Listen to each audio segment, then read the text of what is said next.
Master the law of threes to break your business free.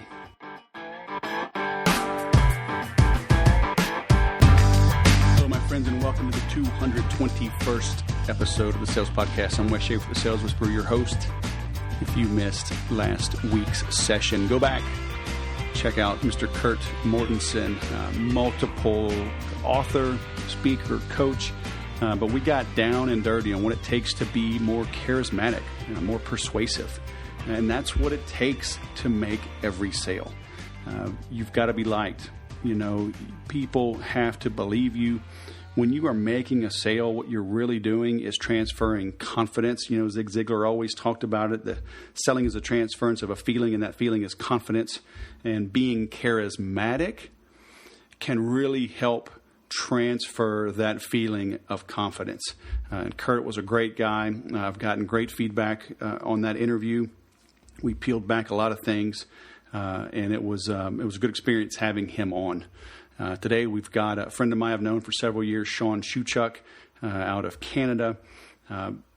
This guy carries himself well. When you meet him in person, you know you're dealing with someone of substance. You know you're dealing with somebody that knows what he's doing. And I don't want to take too much of his thunder, but you're in for a treat with him. Before we get into Shawn, I wanted to talk about a program I'm re-releasing. Actually, I've never done it this way. Several years ago, I did a course called The Art of the Close. And it was brought up today. I was interviewed by some folks that they're actually going to be a guest next week on the Sales Podcast. But I was on their podcast and brought up a lot of things about how selling is just like a courtship, just like dating.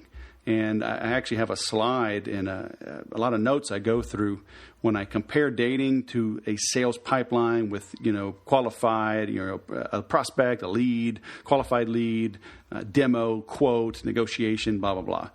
And it really brought up to mind the emphasis and the need for going through this again. And like I said, several years ago, I had a course called The Art of the Close. I taught that a couple times. It was 7 live calls with me, a workbook. And I'm bringing that back. We're going to start in January. But I'm doing something unique with this. I have my Make Every Sale course. That's a $2,000 on-demand course. And there's no live calls with that. But what I'm offering right now, if you go over to art.makeeverysale.com. So it's a subdomain, art.makeeverysale.com. That'll take you to the landing page for The Art of the Close. And for anyone that enrolls in December, we'll start the live interactive calls in January. But you're going to get access to the entire Make Every Sale course with your enrollment in The Art of the Close. The Art of the Close is like 1/4 the amount of the Make Every Sale course. So it's like getting almost 5 times the ROI on your money by going through the live course with me, because you're going to get the on-demand course as well, which is actually more. And so, again, it's art.makeeverysale.com. I'll link to that as well in the show notes. You can get that at thesaleswhisperer.com/session 220. Or I'm sorry, 221 is this one with Shawn. But I encourage you to enroll in that. There's so many people that still misunderstand sales. They misunderstand the pace, the cadence, the nuances, the subtleties. And that's what I'm going to get into live. And the interesting thing, the way I do my courses, the live courses, especially when you have so much online content that I've created, is that I expect you to go through the online stuff on your own time. And then in the live training, bring your questions. Let's do some role playing, let's do some scenarios, and I'll help you right there on the spot. So you have to be willing to share. You have to be willing to be vulnerable. You have to come willing to learn, with an open mind. Don't come in there thinking you know it all. If you know it all, don't enroll in the course. Okay, but who knows it all? I mean, this is the end of 2016. I've spent over $40,000 this year on personal and professional development. I'm always learning. And so, but at the core of everything is sales. how you write your ad, how you write your Facebook ad, how you write your tweet, how you write a headline for an email newsletter, how you write the newsletter, how you write a call to action. It's all sales. It's all sales and persuasion and connection. So you've got to be good at sales if you're going to be good at anything in business. And Shawn brings up some good points in this, talking about the trap that most entrepreneurs get themselves in, circling the drain, the business drain of death. And, we'll get into that. We'll get into how to overcome it, So this is 221 episodes of free content, each one, 30 minutes to an hour. That's a lot of content. But being able to ask someone live and get that feedback, there's nothing like it. And then again, you still have the private group with real-time access. I am, like everybody, I am pretty much online all the time. So if you ask a question in our private group, chances are high you'll hear from me personally that day, probably that hour. But you're going to get real-time help. And, I think we're starting to see people kind of scale back on what they have access to, because there's just, information isn't the key, right? There's free information everywhere. So information isn't the key to success. Taking action on the correct information, that's the true key. And everybody's just out there trying to look for more and more information instead of taking action. So check it out, art.makeeverysale.com. Get enrolled now in December. Save yourself a couple $1,000. And with that, you get lifetime access. A buddy of mine, Ronnie, he emailed me, I forget, this morning or last night, and he's a prior member. And I've done this course at different prices. I'm always raising the prices, but he's taken the courses. He's been a friend of mine. We were actually co-workers going back 14 years. And he's been a client and done a little selling for me as well as a freelancer. But, he asked, he said, hey, since I bought previously, am I included in this one? I said, absolutely. So he gets to enroll and go through these courses, $2,700, $2,600 worth of content at no extra charge, because once you're in, you're in. Okay. And so even if you can't go through all the material right now, and you don't have to, right? But even if you just got a crazy time in your life, end of year, start of a new year, new quotas, blah, blah, blah, I get it. But you have access to the content forever. And whenever I do a live class again, you're grandfathered in, right? You're an alumni, and you can participate for free. So why would you not do that? Okay, art.makeeverysale.com. Go there now. Put this on pause. Go there now. Sign up. Get ready to end the year strong. Get ready to start the year strong.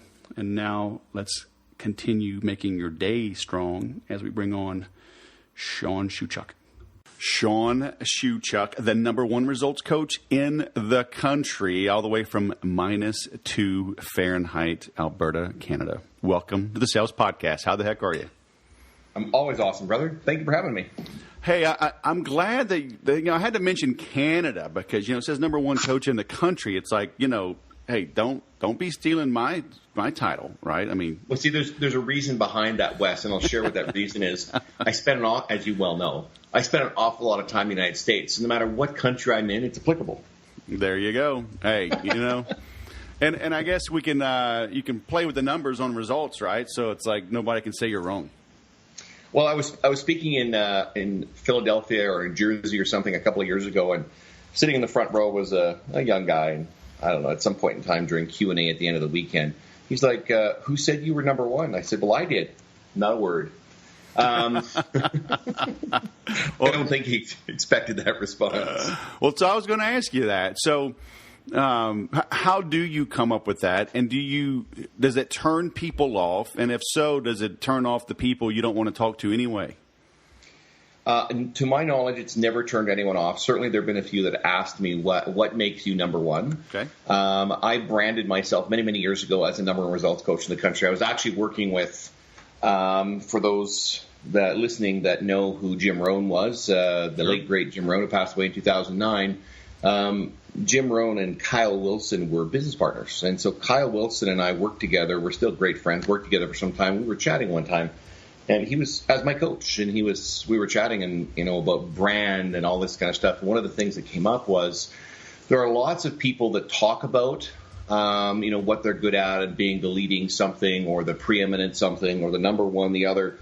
But there are very few people that have been doing this, and I'm not comparing myself, to some of the greats like Jim Rohn or Bob Proctor, and there are, Brian Tracy. There's a number of really phenomenal folks that coach and speak and write. But I've had the privilege to work with now over 7,400 individuals, 460 or 70 companies, and so there aren't very many people out there today who have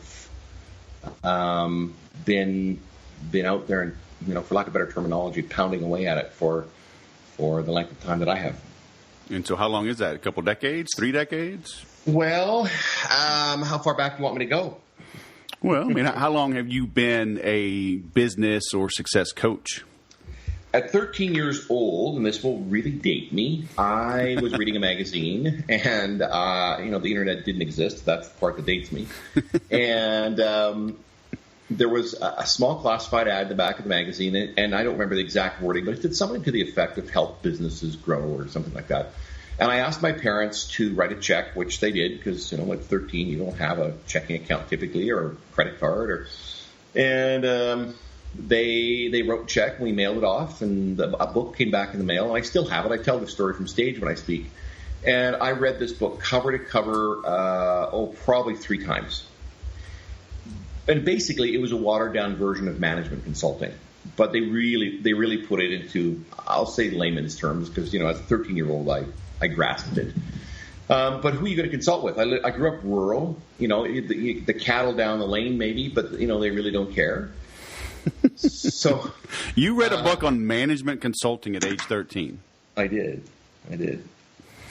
And you weren't playing with G.I. Joes or reading comic books.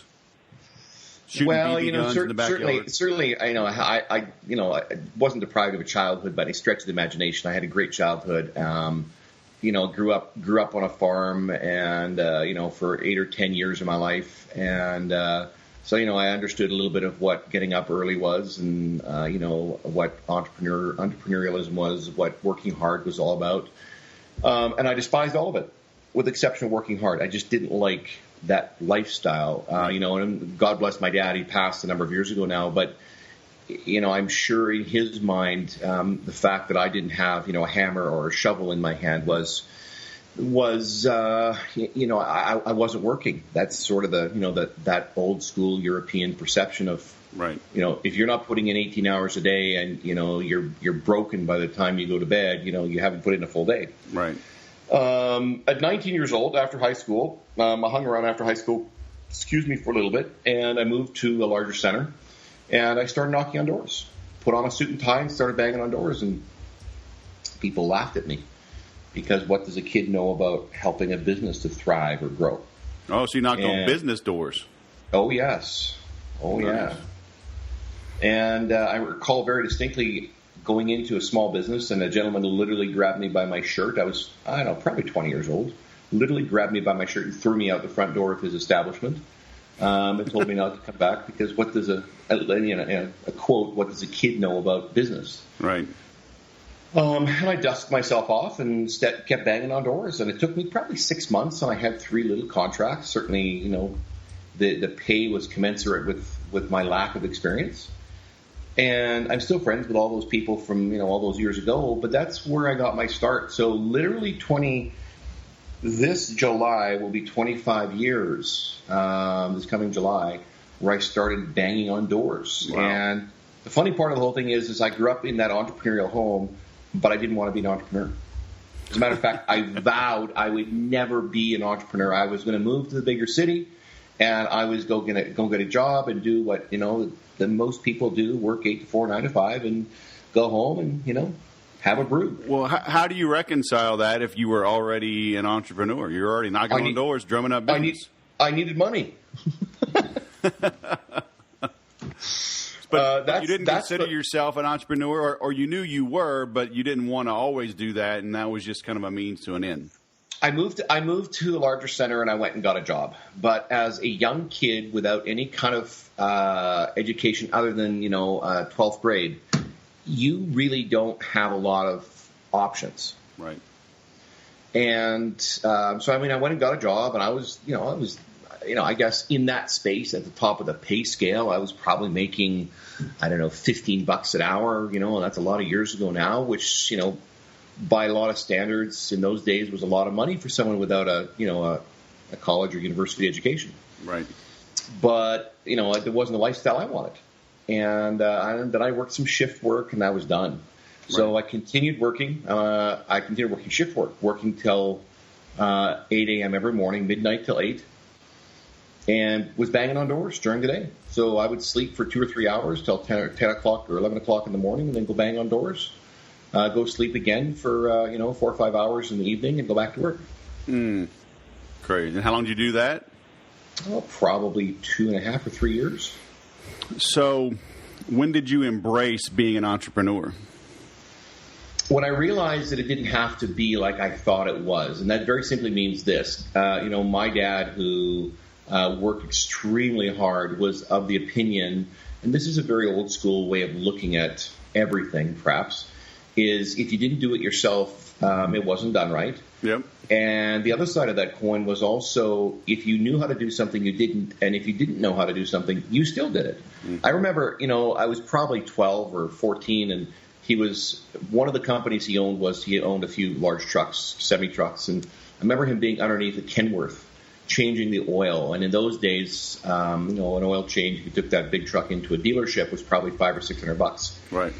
And I asked him, I didn't know, what I was talking about really, but I said, why are you doing that? He says, well, the dealership charges $500.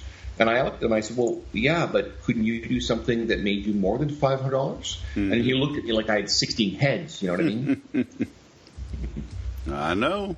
My wife kind of sort of understands it, but still, we had a guy come put up our lights, for Christmas, $125.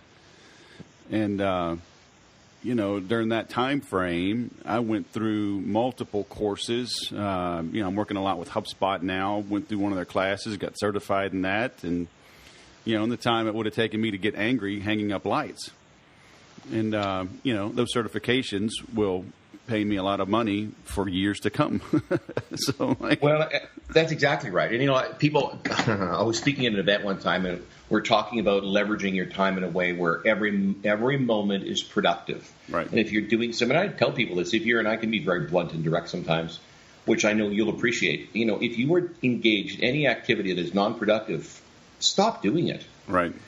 And so I was speaking, and we were talking, and it's funny you raised the whole Christmas lights thing. I don't climb on the roof and put Christmas lights 40, 50 feet up. That is not my thing. I'm not scared of heights, but why would I put myself in that position? There's no point. Right. And so I have someone come and do it. They put the lights up for me, and after Christmas, after New Year's, they come and take them down. Yep, that's what we do. We're talking about that. We're also talking about the fact that I don't clean my own home. Yep. Now, I don't think I'm any better than anyone else. I just think my time is better spent wisely on other things that are productive in what I want to accomplish. Yep. And I had a lady say to me, I think I was speaking in Reno, probably a year and a half ago, and she said, so you think you're better than the rest of us that have to clean our own homes? And it's a really interesting perspective, very, very much scarcity, but a very interesting perspective on how people see that. Yep. And, you have to be comfortable having to lift your feet up so the cleaning lady can vacuum under you. I think before you really understand the importance of leverage, right? Leverage other people's time, money, expertise. I'm reading a book, right? I'm writing a blog post. I'm doing something that will pay long-term dividends versus running that vacuum cleaner. Plus, if I didn't pay her, maybe she wouldn't have money for her own Christmas. So people do need to understand that and embrace it. 100%. So you start to embrace this. So you're still young, though. Did you go to college for business or anything? Did you go to college? I did. But by the time and this is interesting. I got married young, unfortunately, and that didn't last. And I decided after that I was going to go back to school. And I'd gone through some tough times in there because I went and bought a bunch of real estate, and inside of about a 3-month period of time, I went from having what most of us would consider a great life, having a good job, having a residual income of real estate, being married. In 3 months, I went from having all of that to literally, and I tell this in my first book, the story, driving across the city.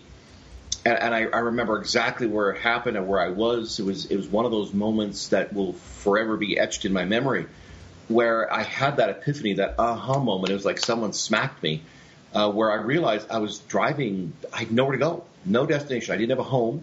I didn't have a job. I didn't have any money. I had a car that General Motors Financing owned that had a couple changes of clothes on the back seat. And that was it. I didn't even have money to get an apartment. I mean, you just lost it all? I lost it all. Good grief. Yeah. So, at the end of the day, I was young, but I decided at that point in time, I'm going back to school. And I did go back to school. I had a bachelor's, and I went back and I did an MBA. And while I'll never discourage anyone from a post-secondary education, I'm not really certain that I've utilized it. Perhaps at some level that I don't realize. And then even in my 30s, I went back to school again and did another one. But at the end of the day, for me, it's less about a university education, and it's much more about the practical applications. I don't recall really learning a lot, when I went back to school on the practical side. Right. Most of what I recall very distinctly, as a matter of fact, is how to go and get a traditional JOB and work for 20, 30, 40 years, and then, there'll be a pension. Now, as we know, that's probably not a reality. So was it soon thereafter that you started producing results for all these individuals and companies? Was it after the second graduate degree in your 30s and when you kind of shifted gears?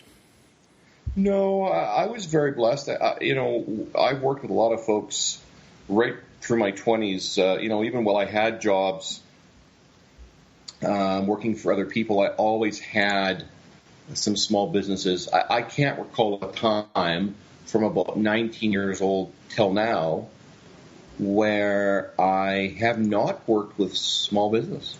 Oh, wow. Okay. And seen results. I'm not going to say that even let's be very clear.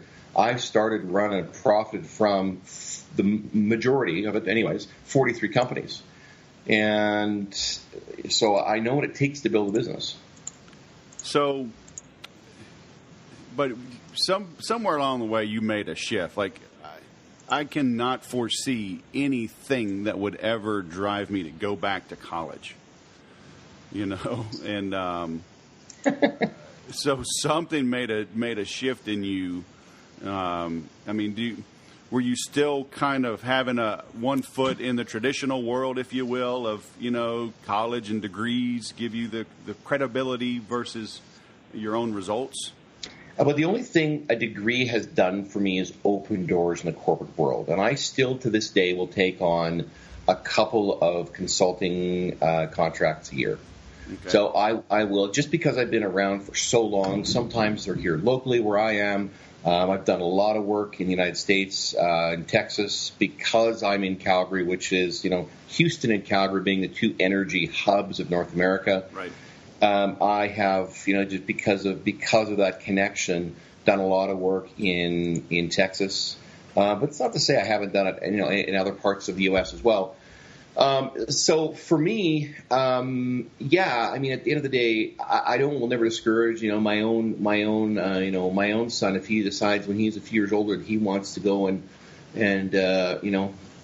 whatever, do a doctorate or whatever he decides to do. I'll support him in that in more ways than one. For me, and still to this day, I still do a little bit of corporate work. Do I think I had my foot in both worlds? Yeah, perhaps. It's probably, I'm one of those guys that I like to have my feet in a lot of realms. And it took me a lot of years, and this is about as open and honest and transparent as I can be. It took me a long time to really realize that you can't be all things to all people. Yep. You cannot, effectively have a dozen irons in the fire and expect to produce any kind of results that are worthy, even talking about, to be completely honest. So what does a corporate consulting gig look like? I mean, are you helping them with marketing? Are you doing like executive coaching for that company? Is it long term? Is it short term? I think always I look at something long term. I think that about the shortest I'll ever go into is likely 6 months, but usually long term. We're looking at usually a year going into an organization. Marketing plays a role. But my role is coming in and literally top down doing an assessment of the entire organization. And of course, depending on the size of that organization, that can involve a fairly lengthy period of time to do that assessment. I think coaching always plays into that, but definitely looking at marketing processes, procedures, systems, looking at the team building, look at what the culture is inside that organization. You can never install a new culture, but you can definitely replace the existing culture with new norms. Very interesting. But that's not your main focus now, right? No. My main focus is working with small business entrepreneurs on the coaching side, helping them to grow their businesses, helping them to actually have a sustainable business, not going out and just buying a job. Because most people get this misconception that I'm going to leave my traditional job, I'm going to jump into the entrepreneurial world, and magically I'm going to make millions of dollars a year, and I don't have to work very much. Because I see guys like Shawn Shewchuk who take 4 or 5 holidays a year. And while it is possible, certainly possible, and happens all the time, it certainly takes a little bit of elbow grease to make that kind of a dream a reality. The American dream is not something that you can sit on the sofa with a sofa seatbelt on waiting for it to fall from heaven. That is not a reality. We talk about it, we want it, but most of us aren't willing to do what it takes to get there. The other side of what I do about 30 or 35% of the time is working with people like you and I. Coaches, authors, speakers, people in the so-called expert space to escape the time for money trap. Because most of us get caught in this idea of what the professional world has said is the norm. And, we're exchanging that. Here's an hour of my time for $100 or whatever that rate is. And, of course, time being what it is, finite, we limit what we can earn. And we get stuck in that trap. So working with a lot of folks in that space. And then the third, I have 3 things on the go, and it's kind of my rule. I teach that, the law of threes. You can have a minimum of 3 sources of income and a maximum of 3 areas of focus at any given time. The third one is I started my 43rd company. It'll be 2 years ago in January, called Results Press, and it's working with people in this space, coaches, authors, speakers, consultants, people with a story and a message, and helping them to get a book out to build the brand, the platform, the credibility, and the celebrity. So you mean to tell me I can't just bust out my iPhone, do a Facebook Live video, drive somebody to a ClickFunnels landing page, kick off some Actionetics, drip automation, and just make $1 million? If you ever find that magic formula, please share it with me. All right, I might be able to teach you something. That's right.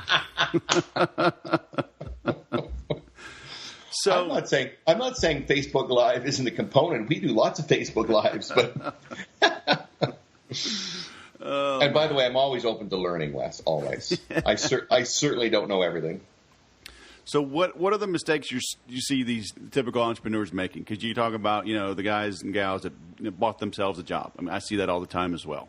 I'm working with these people that are stressed out, and like, why do you even have a job? I mean, why do you have your own business? It's like you seem miserable.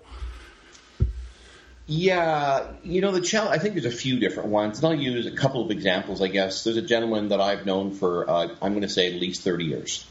Salt of the earth guy. He was probably one of the best cabinet makers in his city where he is. Worked for 20 years for a fairly large company in that area. And, has done some noteworthy, work, like when the G8 countries did a summit in Canada, Western Canada, about 15 years ago. He built the table for the G8 summit, with inlaid copper maple leaves from the Parliament buildings in the capital city of Canada. There was the base of the table was bulletproof, so the leaders sitting around the table, if there was ever some kind of attack, they could crawl inside the pedestal and, be somewhat safe. And the guy is really, really good at what he does, But when he went out on his own, probably 10 or 12 years ago, he realized that there was much more to a business than what initially met the eye. And so today, still being as good a cabinet maker as he's ever been, he is, he's doing this all by himself, the lone wolf. And he's literally bought himself a job. And what, the sad part of this is, God forbid, of course, something ever happened or he was injured at work or whatever, there wouldn't be a company. Right. That's one aspect of it. Has he really achieved any level of freedom? Not really. He can take a day off from work because he doesn't have to check with his boss, but he still has to do the work. Yeah. So do I think that he has? No. The other side of the coin is, of course, a lot of people don't realize that, and kind of the humor side, of course, money doesn't necessarily grow on trees. So just because you have a website or you hung a shingle out front of some business address somewhere doesn't necessarily mean people are just going to walk in or dial your phone number. You have to be proactive in this, and a proactive marketing initiative has a minimum of a 3-pronged approach, perhaps more, but at least 3 prongs. Because you have to get your message out, and then there's the finer details of understanding who's your target audience, what resonates with them. Because most entrepreneurs have the misconception that they're going to market based on what they think, and what they think is relevant, right? So there's a lot of components. Yeah, most just do not embrace sales and marketing, especially marketing, and they actually feel bad about sales. So it's kind of weird.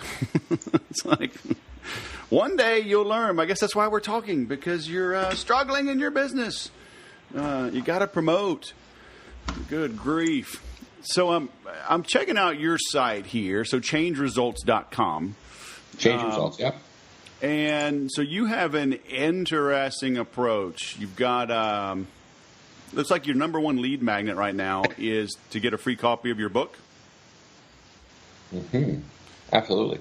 But then, so I'm looking here, just trying to get inside your brain. So if we scroll down, then you do have something. Let's chat about your results, right? So this is step one for a prospect. But how do you further qualify, or should I say disqualify someone, so you're not talking to people that really aren't ready, both monetarily, right, can't afford you, and or really aren't committed to growth?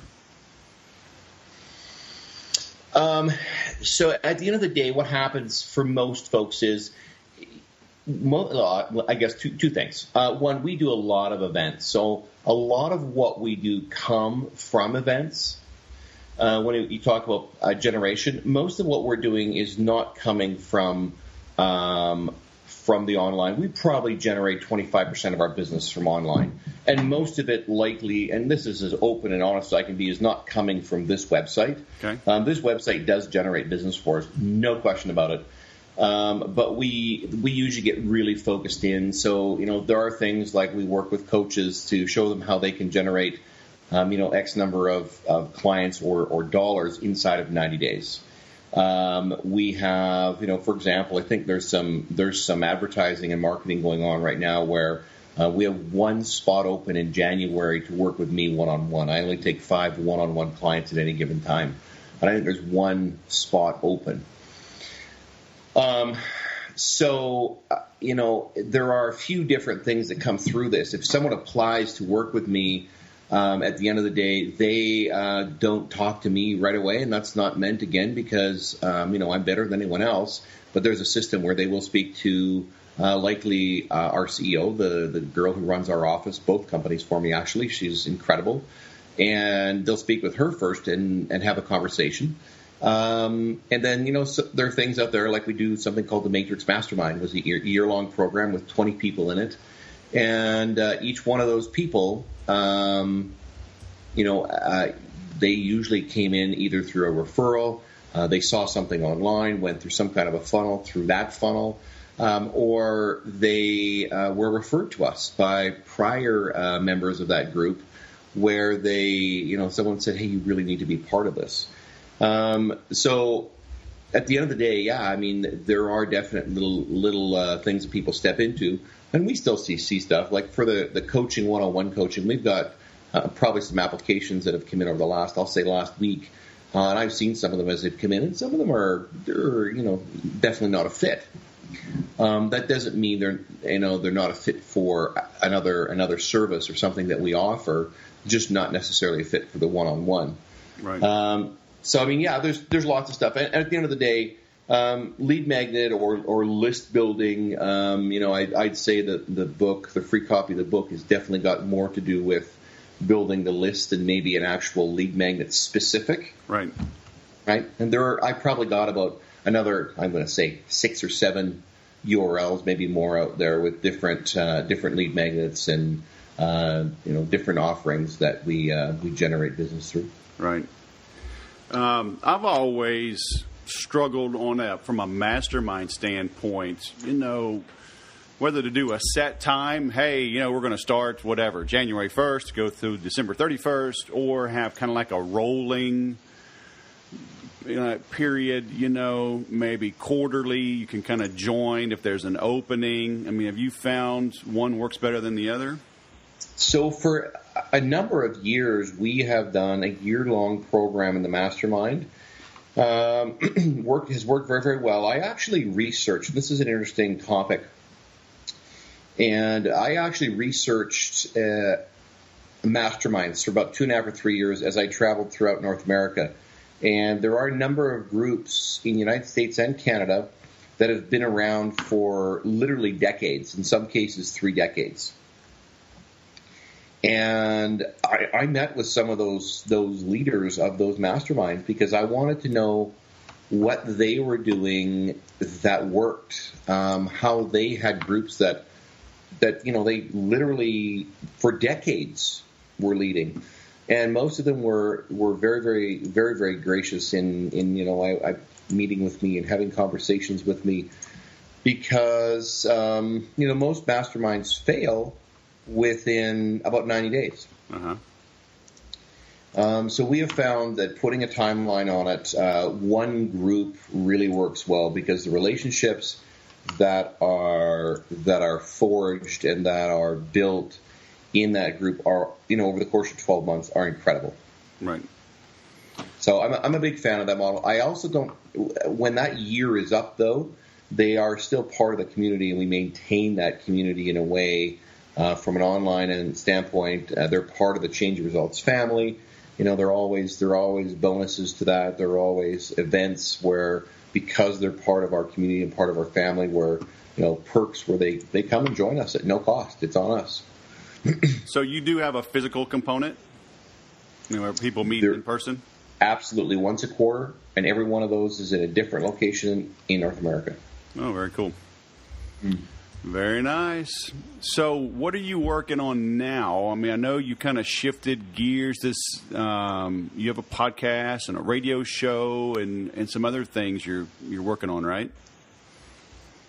Yeah, I mean, those are all, at the end of the day, the radio or podcast, I mean, it's about being able to share a lot of what I do with people.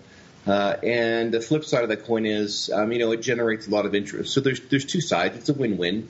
And I guess win-win-win for those people that I have the privilege to interview. I mean, they get a ton of exposure. For the folks that are coming on, listening to this, downloading this, especially new to our community, they get that message and it exposes them to our message.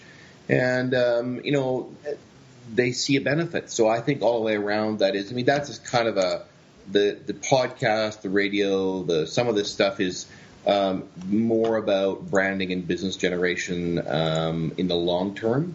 It's about awareness. It's about those things. Right. What am I working on? The mastermind obviously is something we're focused on right now because it kicks off the middle of January. Okay. And if, I don't know when this airs, but if anyone wants to know more about it, they can go to The Matrix with 2 X's, thematrixmastermind.com. Okay. And they can apply. But the Matrix Mastermind is a focus. I've got 2 more books coming out in 2017.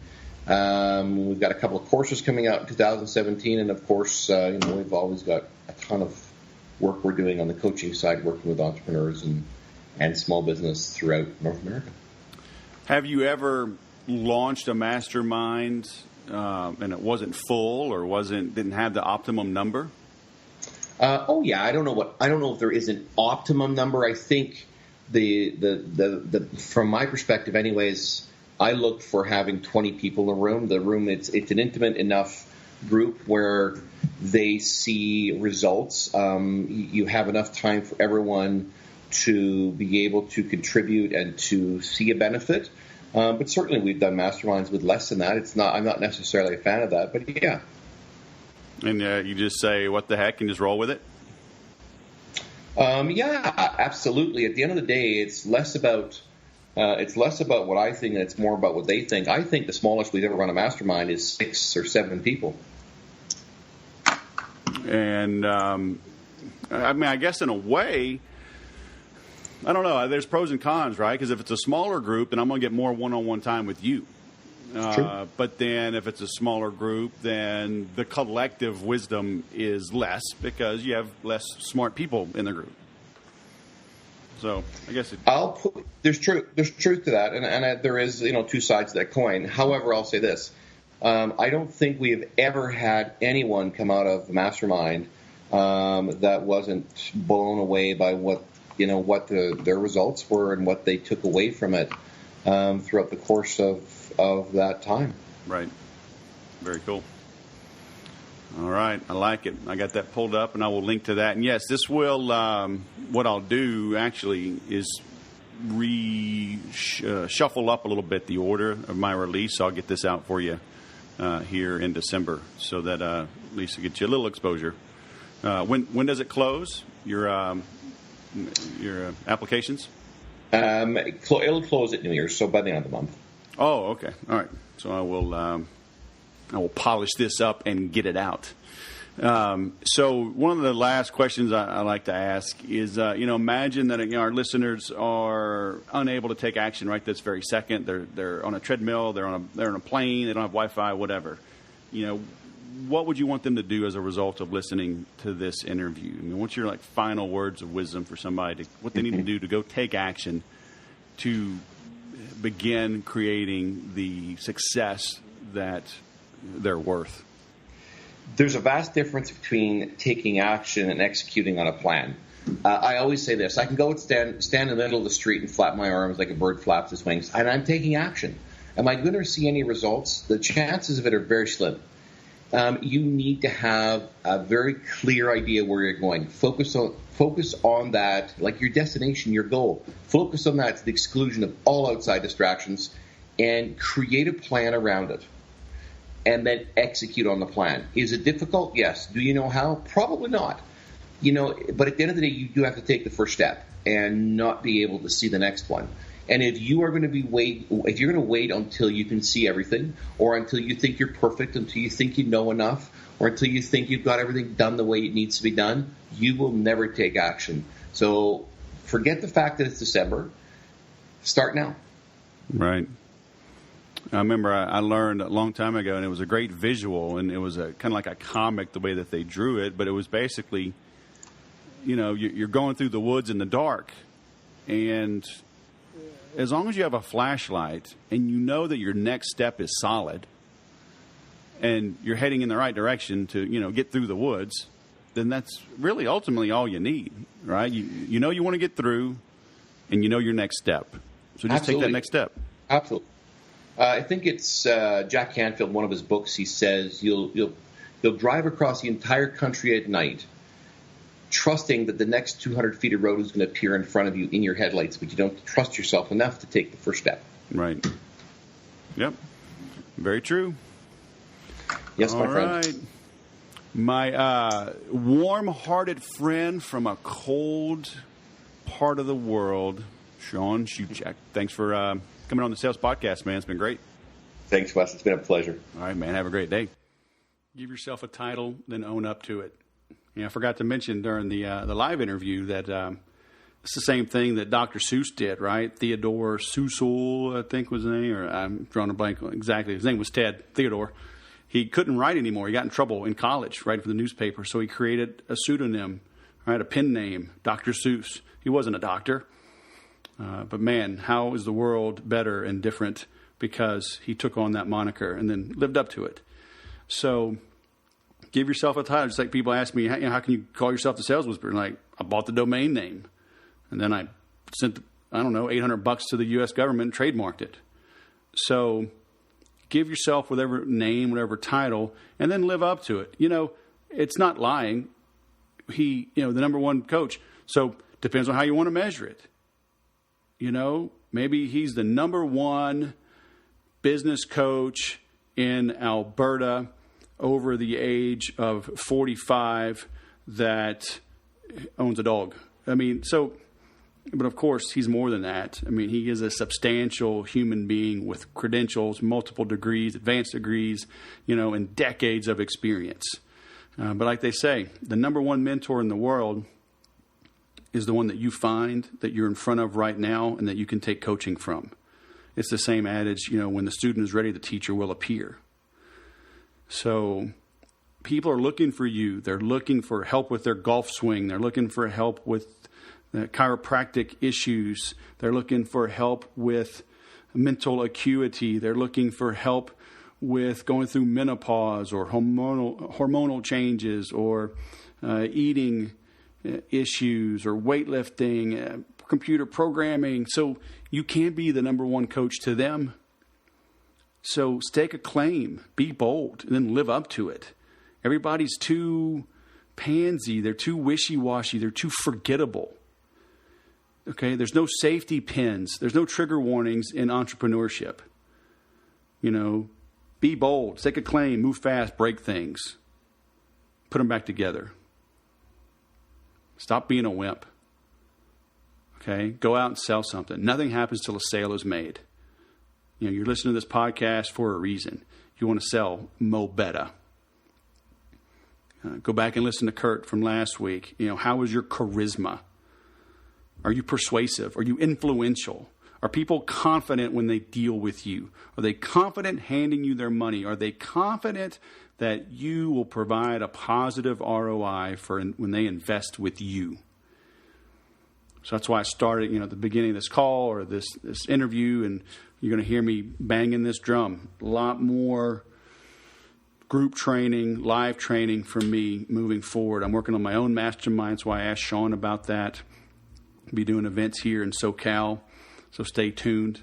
Okay, but if you want to save yourself $2,000, head over to art.makeeverysale.com. And then sign up for the Art of the Close. It's going to be 7 live calls in January. You get immediate access to all of the videos, the 7 Deadly Sins of Selling, the Better Prospecting System that stands for Bonding, Empathy, Trust, and Rapport. And you get access to the entire Make Every Sale course. So the videos, the templates, the little quizzes, make sure things are tracking. Okay, you get all that.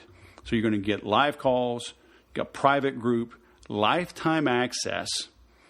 Okay, so I don't know how else to help you make every sale than to do that. So look forward to you joining there. Then you have access to our private group immediately. Okay, you'll have access to the content immediately, and then live interactive calls with me beginning in January. So thanks for listening. Please leave a comment, share this online. Let me know you're out there, and remember to sell different.